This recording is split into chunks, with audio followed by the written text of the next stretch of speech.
and welcome to the Homemade Podcast Sports. This is your host, J Pops.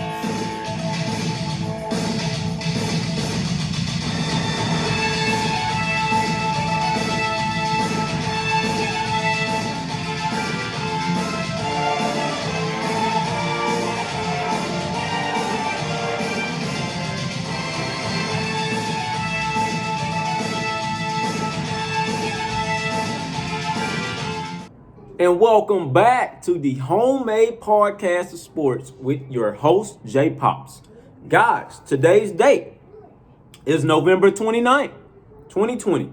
We are officially a day removed from the Texas A&M versus LSU football game that ended with a score of 20-7.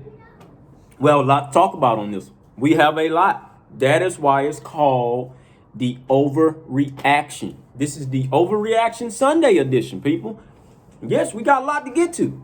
I know a lot of you guys were unsettled with that score. That's fine. A lot of us was, Hell, I wanted more points too. I did. I really did. I wanted more points. But it is what it is. We moved on. We got a victory. And we're now 6-1 on the season.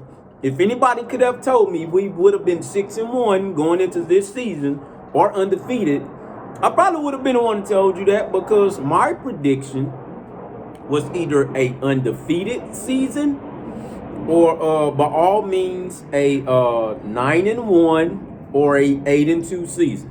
As of right now, we're trending in the right direction to go 9-1 and finish out. Reason why I say we got a lot to get to, because it's a lot of people that doesn't think that we deserve to be number 5. I understand that. Even some of our fans feel like we don't deserve to be number 5, but that's fine. Everybody will have their own opinions.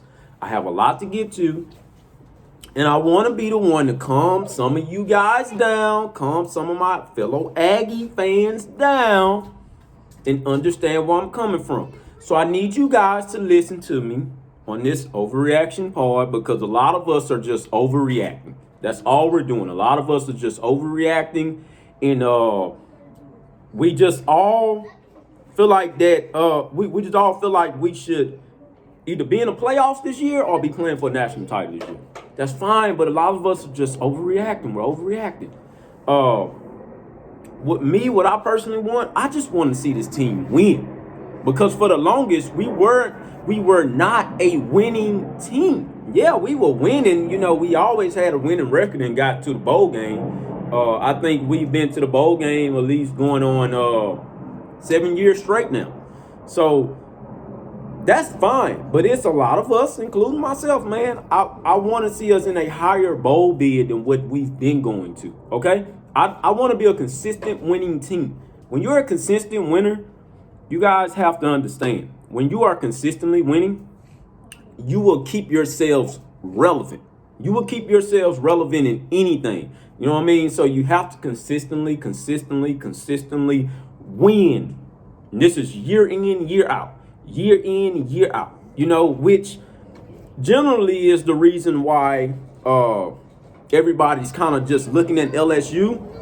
And that's fine, but see, LSU had a lot of people go to the NFL and things like that, but a lot of people were looking at LSU last year and looked at that undefeated season. But with that came with a lot of speculation of, yeah, they're undefeated that season, but what will happen next season? Because the only person that they know for sure right now in this decade, in this time, the only guys that were consistently winning, and one of the guys just retired now, though. But the only guys that were consistently winning year in, year out, they're going to get a national title or at least make it there, come back, and just generally start winning again, were these guys here. And we're talking about on a national championship level. Only guys. Number 1, Nick Saban. Number 2, Dabo Swinney. All right. Number 3 was Urban Myers. But like I say, he's retired now. It's a lot of people speculating if Ryan Day is going to actually just continue to make it there. Another guy that is trending up, but he's just never had a defense, is is Lincoln Riley at Oklahoma. These were the only guys that we all know that can consistently either get to the playoffs or the national championship and come right back. And actually come right back to either getting the playoffs or national championship that following year. The question was made for Ed Orgeron leading into this year of, okay, well, we've seen him get a national title, but can he stay relevant? As of right now, that is not a good LSU football team, but that is why that speculated that. That was fine, that was cool. They won national title. That's fine. It's a lot of teams want that, yes. But can you be a consistent winner? Can you consistently win? Like I say, the only guys that's proven this, and we're all in the COVID-19 year, so that needs to stop being an excuse already. We're all in the COVID-19 year, man. And we all have to deal with it, okay? We just came off a 21-day layoff, you know what I mean? But we all have to understand that this is going to be a part of this season, and some teams are going to be more prepared than others. The team that's showing you that is Alabama. Why? Because I just told you that's a consistent winning program, man. That is the formula that they created for any down year. So it is what it is. But that's why the question was always speculating LSU and what they would do after they won that national title. Would they just sit there? Would they take a step back? Things of that nature. So you guys have to understand that with A&M, Jimbo Fisher is now just starting to see a top 5 team or a top 10 team under his tenure. Those players on this top 5 team as of now are starting to see another type of spotlight be put on them in this season. So those guys have to get used to the spotlight being on them when their name is called. You know what I mean? If that makes sense to you guys, they have to get used to it. They've never been in this spotlight. Kellen Mond has been playing for a pretty long time, but he's never been in this spotlight. Okay? Yeah, true enough, Leon O'Neal on the defensive side of the ball has been playing since his freshman year, but he's never been in this type of spotlight. Those guys that are playing now, that's ranked at number 5, these guys have never been here. They've never been here at College Station. Even when Johnny Manziel was playing back then, Johnny Manziel was in the national spotlight, but Johnny Manziel had never been there. He had just gotten there because he had won against Alabama. When they played against LSU, what happened? Johnny could not win a game against LSU, period. Even that Heisman year, he could not win a game. The second following year he came back, he still couldn't win a game. The only guy that has been winning the game and the only coach that has won twice against LSU is Jimbo Fisher himself. It's Jimbo Fisher himself and Kellen Mond himself. Believe it or not, as poor as Kellen Mond played last night, he's still the only guy that's 2-1 against LSU, man. Now he might have a losing record against Alabama, but against LSU, in which you got to start somewhere, you got to get the monkey off your back somewhere. He's 2-1 against those guys, which is crazy to say. Hell yeah, that's crazy. But he's 2-1 against them, man. But you have to start getting the monkey off your back somewhere. Even with this year and last year, Jimbo Fisher has been the coach to get the state of Mississippi monkeys off of our back. The only monkey that we hadn't got off our back yet is the state of Alabama. We have not gotten that monkey off, none whatsoever.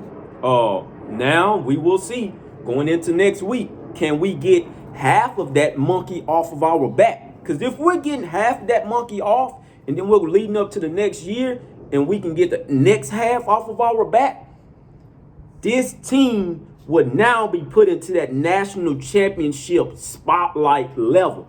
They're put into it now, per se, but I'm not expecting this team to bring a national championship home. That was not my expectations. Although as a fan and as a program and as a winning program, you have to think national championship. But as of right now, we want to win. We want to win, man. We want to put a winning formula on the field and let these guys know that's coming to Texas A&M that, that Jimbo Fisher's going out in recruiting that, hey, we have a winning formula. It's just up to you guys to execute the winning formula the right way. But also at the same time, man, you also want these kids to get a good education. Like we cannot overlook the fact of the education. But right now we're not talking about education. We're talking about the football side of things, So you want those guys to believe that your formula actually works. Even when things aren't going right, as we seen last night on the offensive side of the ball, you want them to believe that, okay, well, although this side isn't working, I still have a winning formula on the other side that can pick up where that left off. The offensive side of the ball wasn't good, but the defense picked it up and put the game on their backs and ran off with it. And which is what we're going to get to, okay? So before we get into this, breaking news in SEC country, Derek Mason has been let go after 7 years. Yes, people, once again, Derek Mason has been let go, okay? I do not know what this record was, but it wasn't a winning record, and we all know that. And he was 0-8 for this season. So, I mean, hey, it is what it is. Prayers go out to Derek Mason and his family. What was crazy to me was that nobody thought any coaches would get fired during this COVID-19 year. Well, I'm here to tell you guys. I work for oil and gas, and oil and gas is by far one of the biggest business moguls in the entire world. All right, that's one of the biggest. I can tell you right now, man, it's a business. They don't give a shit what year it is. If those guys feel like they don't want you, or those guys feel like, hey man, you're not working out, they will make a business decision at the end of the day to either lay you off or get rid of you. And that's just that, So like I say, man, prayers and things like that of that nature goes out to Derek Mason and his family, but that guy is paid. So I mean, man, it is what it is. You want your job at the end of the day, but we also do have to realize that we're not living in the world that they're in. Those guys are millionaires at the end of the day. He's lost his job, but I guarantee you, Derek Mason will pick up another job as a defense coordinator. Okay, so he will still be well off, believe it or not. Now I don't know what's going on financially. Maybe I don't know. I don't know his life like that, but I do know the guy's a millionaire. So that guy will be perfectly fine going throughout the rest of the year. It's just he doesn't have a job to come back to right now. But anywho, man, yes, that's breaking news for the SEC country. Once again, Derek Mason has been let go at Vanderbilt. Okay, head football coach, people. He's been let go. All right. So without further ado, let's go ahead and get on into this overreaction. We're ready. Man, I got a lot to talk about today. Hey, boy, I have a lot to talk about, okay? So let's go ahead and get off into it. It was an ugly game. Yes. I'm not going to shy away from it. It was an ugly game. Let's get off into it, all right? So, the post-game press conference for the guys that didn't watch it. So the post-game press conference from Jimbo Fisher, was on point, in my opinion, with the emphasis of stating that we have to get better offensively, with also a lot of overthrows and things of that nature. He was talking about Kellen Mond, a lot of overthrows, things like that. Everybody wants to know what he was going to say about the offense. He simply said, man, they got to get better. They have to get better. Now, did the rain and things like that play a factor? In my opinion, I believe so, but also now I'm hearing that Kellen Mond was playing with an illness. It wasn't COVID-19. I don't want nobody to take this video and then go in and tell somebody else about it. Hey, man, Kellen Mond's ill. They test him? Trust me, guys, they tested him, and it isn't COVID-19 that hit him, okay? But he was playing with an illness, and then also I was hearing that Kellen Mond was playing with a back injury. I'm not pretty sure what back injury it was, but believe it or not, man, he was bad in that game. I don't think I've seen him be that bad, just as the rest of us. We haven't seen him be that bad. Now, we've seen Kellen Mond have some bad games, but we hadn't seen him play that bad. And, man, it's been a good little minute now since he's played that poorly in a football game. All right.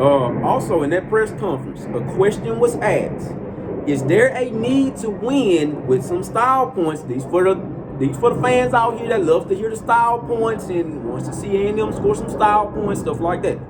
Please listen to me. Is there a need to win with some style points because we are ranked so high in the playoff rankings? Jimbo Fisher's reaction was everything that it should have been, as he answered by saying, listen up, he's not worried about the playoffs. He's just worried about winning and playing good football, because when you win and play good football, everything else will take care of itself. That is what I've been saying. That is what I've been telling you guys, man. When you just continue to win, play some good football, although it wasn't offensive good football at the end of the day, defensively, it was a tremendous effort. So you guys have to put that into context, man. You're not going to get everything you want. You're not going to get everything you want, man. And it is what it is on that. It is what it is. Also, his comments about DeMarvin Leal, which is a weak defensive end on that defensive side of the ball. For you guys that didn't know, he was also the highly talented 5-star. He's a 5-star sophomore now. He's a sophomore, but he was the 5-star true freshman that started for us last year that was sought out by many. Okay? His comments about DeMarvin Leal was right on point, as he stated that he was tremendous. If you guys did not watch all of that game, in which I know you guys did watch all of the game. I know y'all watched all of the game. But to the others that didn't watch all of it, they caught it at the back end or whatnot, DeMarvin Leal played his ass off. He played his ass off. But not only him, that entire defensive line played their ass off. But not only them neither. That entire linebacking core played their ass off. Shout out to Buddy Johnson for getting that pick 6. Not only them, the defensive backfield. God damn it, where you at? The defensive backfield played their ass off, man, and that was hands down. Although they went up against 2 true freshmen. That is what people will look at. That is my first time ever seeing LSU rotate quarterbacks all game like that. I've never ever seen that in all of my years of watching LSU like that. They rotated the shit out of their quarterbacks because they don't have good quarterbacks on the roster right now.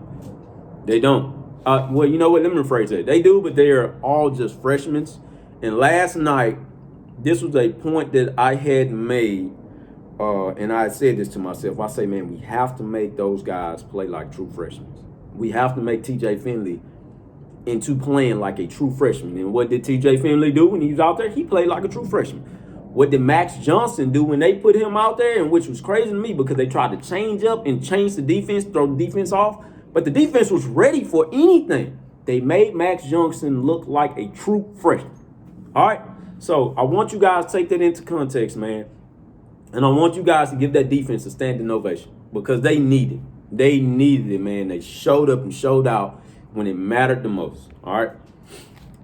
Jimbo Fisher's comments about the offensive line was that they just didn't play good, but also, although they didn't play good, that offensive line still gave up only 1 sack. All right? So that puts only, 3 sacks given up on the season, which is unheard of. So that offensive line is still a monster, in my opinion. That offensive line is still a beast, and they are not slowing down for anybody. Also, this should make a lot of fans happy because I've been seeing this. It should make a lot of fans happy. He criticized Kellen Mond himself, people. Yes, he criticized Kellen Mond himself and stated he has to play much better than that, man. Plain and simple. All right?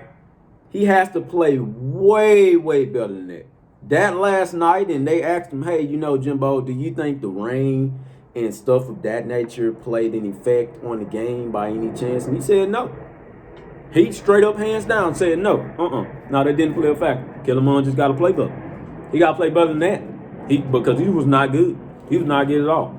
Also, you guys know Jimbo Fisher by now. He loves to put all the blame on himself, and he wants to put all the blame on himself. That's fine, but at the end of the day, though, the offensive coordinator has to do a better job of calling those plays. It should have not been a reason to say, hey, we want to keep on throwing the ball deep down the field in these conditions. What you do with that, you do this right here. You throw 5 yards, run. 5 yards, run. 5 yards again, run. 5 yards, zone read, throw the defense off. They don't know the quarterback has the ball at that point. 5 yards, run.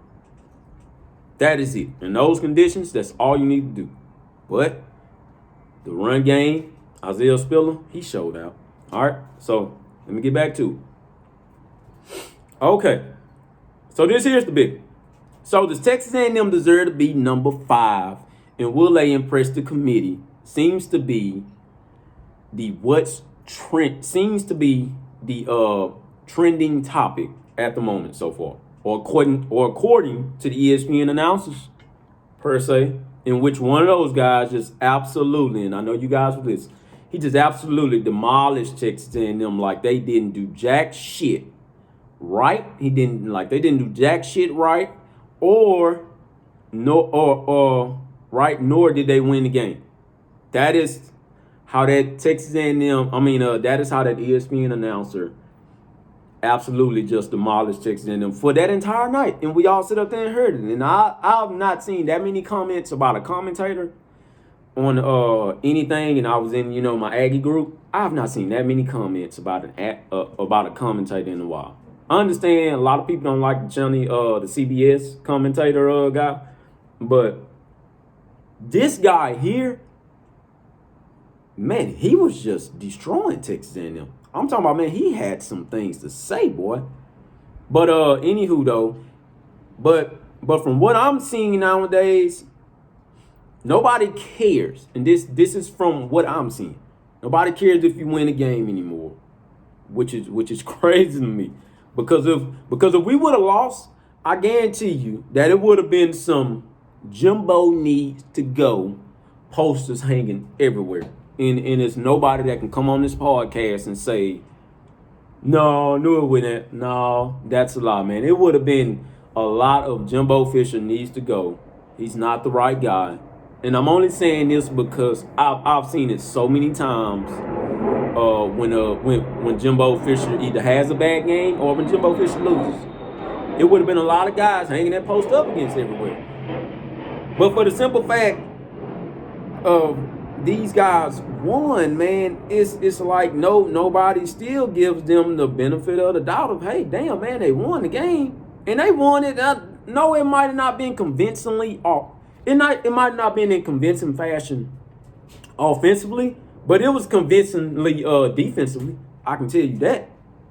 So, but anywho, let's go ahead and get on to some more stuff here.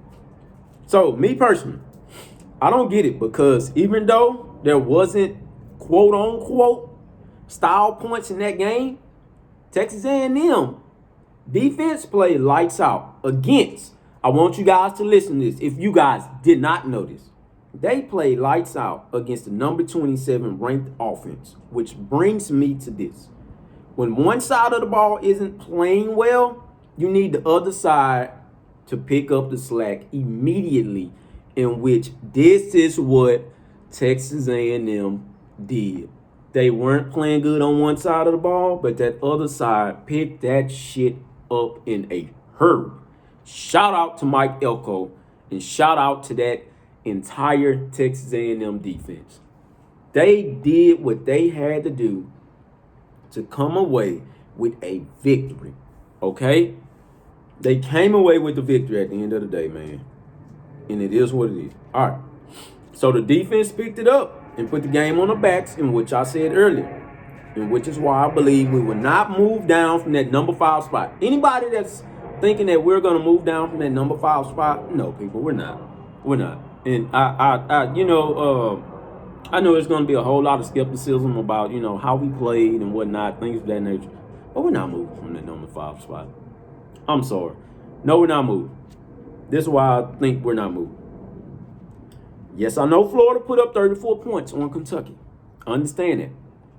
But for the first half of that game, if you guys did not watch it, Florida didn't play that good at all. Which is crazy to say, because Kyle Trask had 3 touchdowns on a day, but they still gave up about 10 points. And at one point, Vanderbilt was leading.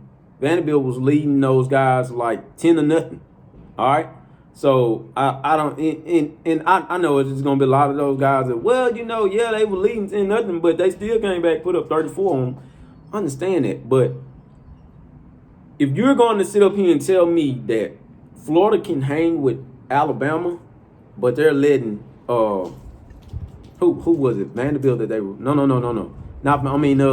But they're letting Kentucky lead them by 10 points. Then what in the hell do you think Alabama is going to do when they lead them, man? I can tell you this right now. Alabama ain't going to lead by 10 points if you're just going to give them a lead and you're thinking to yourself, oh, okay, well, we'll pick it up a little bit later on. No. I'm only telling you guys what I've seen from that Texas A&M team early in the season. If those guys have a lead on you and you're giving them a 10-point lead, I can tell you right now, man, 10 points will be scored in the first quarter alone. That's that.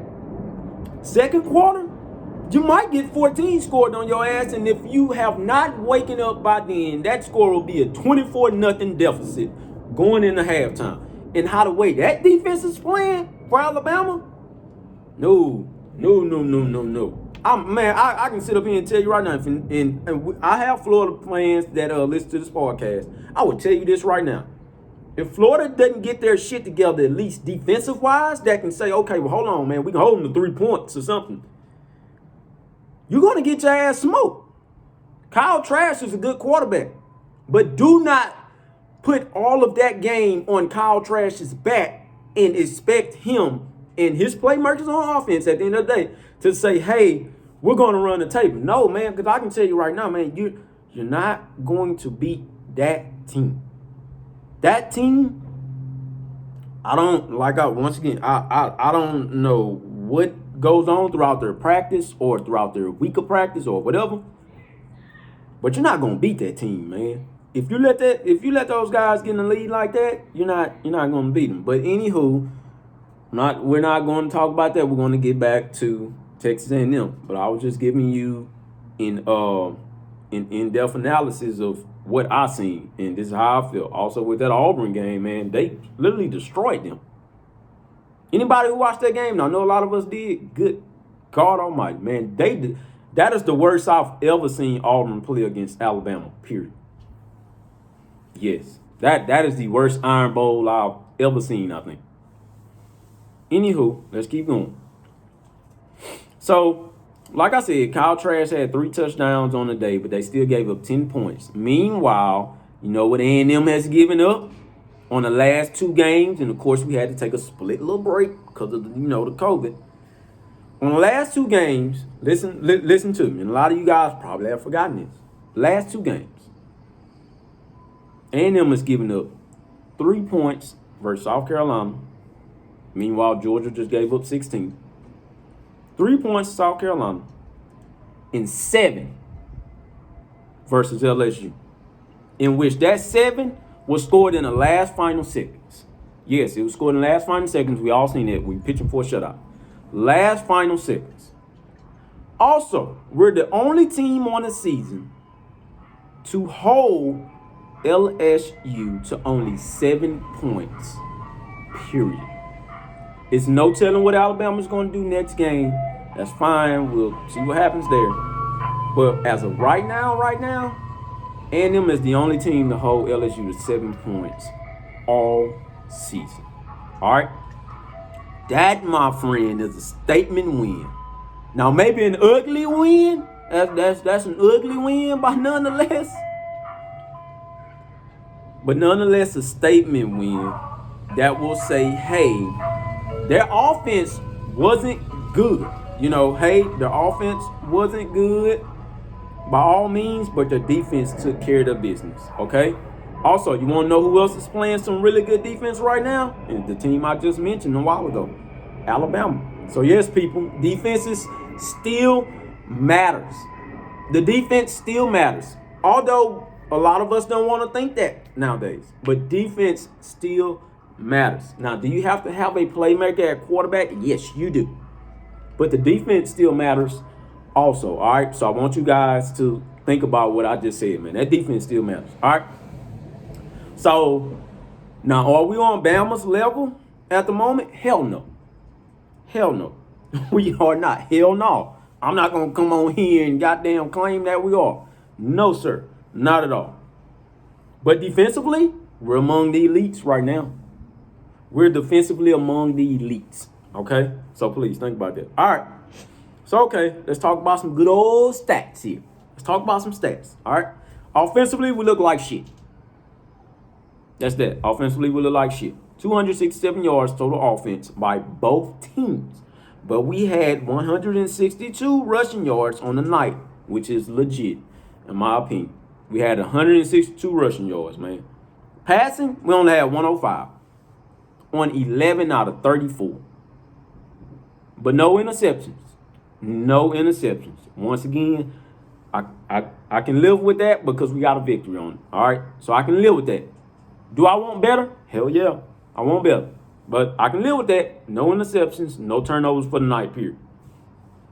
Defensively, we allowed 231 passing yards, 2 interceptions, and only 1 touchdown. This was against LSU.